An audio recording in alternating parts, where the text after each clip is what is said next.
ችግር የወያኔ መንግስት መከራን ለኢትዮጵያ ያመጣ መሆኑ ተገለጸ ጤና ይስጥልኝ ዜናን ማቀርብላችሁ እያዩ ነጋኒ አርስተ ዜና የኢትዮጵያ ውስጥ ሰዎች ሞቱ ያልሞቱት ታፈኑ ከታፈኑትም የሞቱ አሉ ኢትዮጵያ ውስጥ ያልታወቀ ቦታ ያልታወቀ ሰዎች ያልታወቀ ቁጥር መሳሪያ ይዘው ብዙ ሰው መግደላቸውን ስሙ እንዲጠቀስ ያልፈለገ ሰው ለነዳት ቴሌቪዥን አስታውቋል የወያኔ እጅ እንዳለበት እንዲያው እግሩም ጭምር እንዳለበት ጥርጣሬ ያለውም በተመሳሳይ ዜና ኢትዮጵያ ውስጥ ካሉ 90 ሚሊዮን ህዝብ ወደ 103 ሚሊዮን የሚጠጉት እንደተራው የነዳት ቴሌቪዥን የውስጥ ሰዎች አስተያየታቸውን ገለጹ አዲስ አበባ ውስጥ ችግር መኖሩ ተጠቀሰ ጋዜጠኛ ሽብሩ ተሰማ አዲስ አበባ ላይ መስመር ይገኛል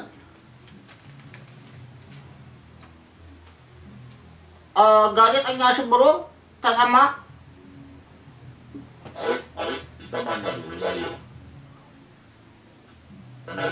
የቴክኒክ ችግር አለ መሰለኝ ድምፁ ምን ሆነ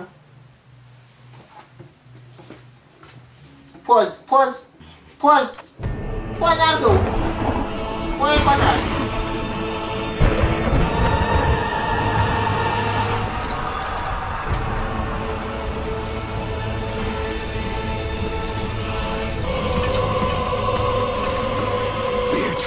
ለደረሰው የቴክኒክ ችግር ቀጣን ጠይቃለን የወያኔ እጅ እንዳለበት ጥርጣሬ የለውም አሁን መስመር ላይ ትገኛለህ ተሰማ ጋዜጠኛ ሽብሩ ተሰማ የሰማኛል ያየው ጥሩ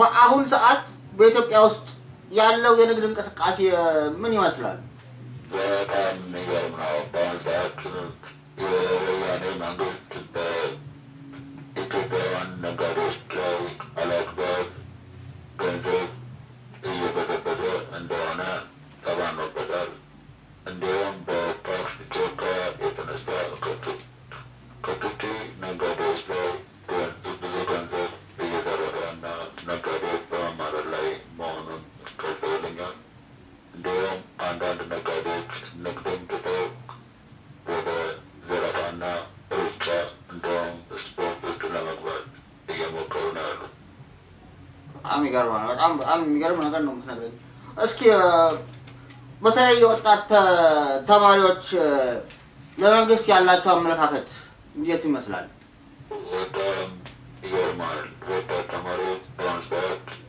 በመንግስት በዚህ በወያኔ መንግስት መሬት ምክንያት ትምህርት አቁመው እርግጠኛ በዛኔ የመሆን እንቅስቃሴ ላይ ነው ያሉት በጣም ያሳዝናል ተማሪዎቹ እንዴት ነው ወደ ኬንያ ወደ ምናምን ያመጣሉ ይሄዳሉ በጣም የሚገርመው በአሁኑ ሰዓት የወጣት ተማሪዎች መንፈስ ሙሉ በሙሉ የኢትዮጵያዊነት ስሜት አይደለም ያለው በአሁኑ ሰዓት ኢትዮጵያዊ ከመሆን ኬንያዊ መሆን የኬንያ ከብት ብንሆን ይሻላል በማለት የኢትዮጵያን ባንዲራ ትተው ከመነቀስ የኬንያን እንዲሁም የሱዳንን ባንዲራዎች በአንገታቸው ላይ ትከሻቸው ላይ በመነቀስ በማንገት ግማሹ በመኪና ግማሹ በእግር በፈረስ በአህያ ወደ ኬንያና አንዳንድ ወደ ቅርብ ሀገሮች በመሰደድ ላይ ይገኛል እጅግ ያሳዝናል እስኪ በዚህ ምክንያት የተማሪዎቹ ወላጆችስ ምን ይላሉ የተማሪ ወላጆች በተለይ እናቶች በጣም በሀዘን በመሬት በብስጭት ላይ ነው የሚገኙት በዚህም የተነሳ ከሰኞ ከሰዓት ጀምሮ ማንኛውም አይነት እህል ላለማስጣት የእህል ማስጣት አድማ አድርገዋል እንዲሁም ቡና ላለመጠጣት ወስነዋል እጅግ ያሳዝናል ከዚህ ጋር በተያያዘም በእናቶችና በሌሎች ባለቤቶች መካከል ትልቅ ግጭት እንደተፈጠረ ነው የተገነዘብኩት ምክንያቱም የወፍጮ ቤት ባለቤቶች በአግባቡ ያልተሰጣ እህል አንቶችን በማለት ከእናቶች ጋር ትልቅ እሰጥ አገባ ውስጥ ነው የሚገኙት በዚሁ ግጭትም የተነሳ 2 እናቶችና 4 የወፍጮ ቤት ባለቤቶች ቀላልና ከባድ የመቁሰል አደጋ ደርሶባቸዋል የወያኔ መንግስት ይሄንን እንዴት ነው ያዩ ያለው ምንስ እርምጃ ወስዷል መንግስት በጉዳዩ ላይ ጣልቃ በመግባት አረጋጋለሁ በማለት አንድ ድርጅት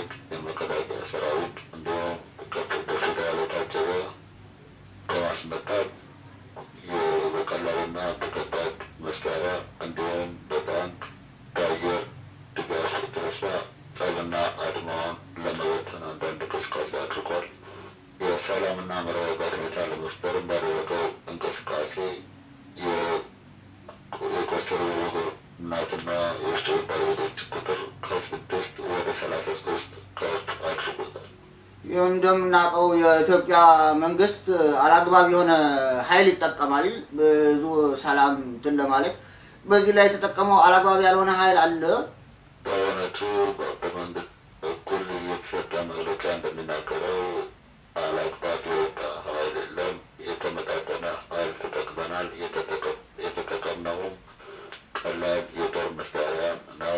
ከነዚህ ውስጥም ክላሽንኮቭ፣ መትረየስ፣ 2 መድፍና 1 ሄሊኮፕተር እንዲሁም የአየር ድጋፍ ሱ-23 ብቻ ነው የተጠቀሙት ቢልም በአካባቢው ካለን መረጃ ለመረዳት እንደተቻለው ግን ከ7 በላይ ሚግ 23፣ 3 ሄሊኮፕተር፣ 4 ታንክ እንዲሁም የተወሰኑ መድፎች፣ ቀላልና ከባድ መድፎች፣ ቀላል ነፍሰወከፍ መሳሪያዎች እንደነበሩ ይታመናል። በአድዋ ምክንያቱም የተጎዳው የሰው ቁጥር ከፍ እንዲል ያደረገው ከፍተኛ የሆነ የአየር ድብደባ እንደነበረ በቅርቡ ሲከታተል የነበረው ባልደረባዬ ገልጾልኛል። አሁን በዚህ በምንነጋገርበት ሰዓት አዲስ አበባ ከተማ ውስጥ ባለው ችግርና ምክንያት የከተማው ቦዘኔዎች የያዙት ሰፈር አለ። በሰዓት የወያኔ መንግስት በሰከንድ ውስጥ እንዲቀር ብቻ ነው እንዳለው እየተነገረ ያለው በሰፊው በከተማ ውስጥ።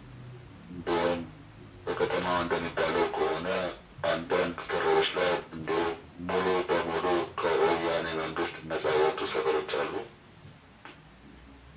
እነዚህም ሰፈሮች መካከል ፒያሳ፣ መካኒሳ እንዲሁም 24 ቀበሌ ሙሉ በሙሉ ከመንግስት ነጻ በመውጣት በሰፈሩ ጉልቤዎች እና ከፍተኛ እና ቀላል ቦዘኔዎች በመመራት ላይ ይገኛል። የራሳቸውንም መተዳደሪያ ደንብ አውጥተው የራሳቸው መንግስት እንደቋቋሙ በስፍራው የሚገኙ አባሎቻችን ገልጸውልኛል።